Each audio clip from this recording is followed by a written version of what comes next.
waa itti fakkaateeti barattoota Oromoo gara jabinaan qalti garuu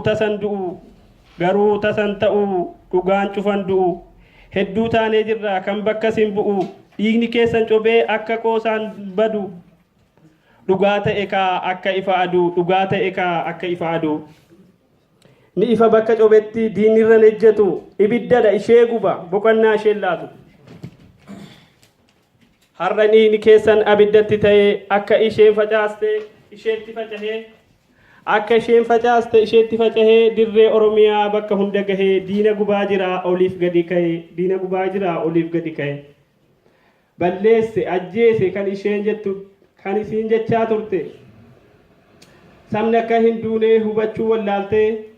kunoo har'a maal jetti yennaa marsee reebu dhiigniif lafeen keessan yennaa ishee hidduu silaa isin hin raftan ni argitu hundayyuu kan nuuf dararamtan gootowwan martinuu kunoo ka ilaalaa akka diinni taatu suuraa keessan sodaa waan qabdu wallaaltu bakka seentu dhabdee diina haamileen kufee marti sabni keessan ka'ee wal kakaasee gumaa keessan baasuuf diina sammuu cabsee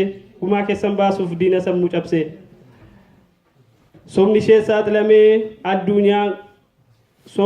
saaxilamee addunyaan hubatee qullaa dhaabbatteetti yakki ishee qabatee dhiigni isheen dhangalaastee bakka hunda ka'ee dhugaa jechuun iyyee diina waliin dhahe haqni maal akka ta'e isaan agarsiifnaa jireenya keessan addunyaatti labsina harmee